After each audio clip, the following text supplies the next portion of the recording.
বৈষম্য বিরোধী ছাত্র আন্দোলনের সময় রাজধানীর শেরেবাংলা নগর থানাধীন এলাকায় শাহাবুদ্দিন নামে এক অটোরিকশা চালককে হত্যার অভিযোগে সাবেক প্রধানমন্ত্রী শেখ হাসিনা সহ ১১ জনের বিরুদ্ধে মামলা দায়ের করা হয়েছে।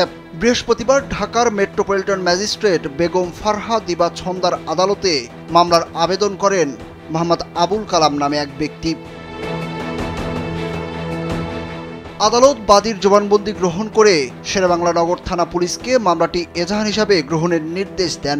মামলার অপর আসামিরা হলেন সাবেক সেতু ও যোগাযোগ মন্ত্রী ওবায়দুল কাদের, সাবেক স্বরাষ্ট্রমন্ত্রী আসাদুজ্জামান খান কামাল, সাবেক আইনমন্ত্রী আনিসুল হক, শেখ হাসিনার বেসামরিক শিল্প ও বিনিয়োগ বিষয়ক উপদেষ্টা সালমান এফ রহমান, সাবেক পররাষ্ট্রমন্ত্রী হাসান মাহমুদ, তথ্য ও প্রতিমন্ত্রী মোহাম্মদ আলী আরাফাত, আইজিপি চৌধুরী আবদুল্লাহ আল মামুন, অতিরিক্ত আইজিপি ও র্যাবের সাবেক মহাপরিচালক হারুনুর রশিদ, ডিএমপি কমিশনার হাবিবুর রহমান ও যুগ্ম কমিশনার বিপ্লব কুমার সরকার।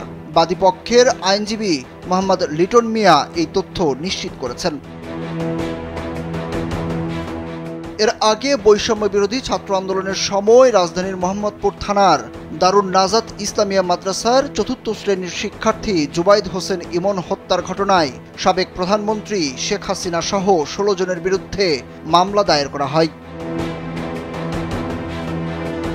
বৃহস্পতিবার ঢাকার মেট্রোপলিটন ম্যাজিস্ট্রেট রাজেশ চৌধুরীর আদালতে মামলাটি করেন ইমনের মামা আবদুল্লাহ আবু সাইদ ভূঁইয়া। আদালত বাদীর জবানবন্দি গ্রহণ করে মোহাম্মদপুর থানা পুলিশকে মামলাটি এজাহার হিসাবে গ্রহণের নির্দেশ দেন।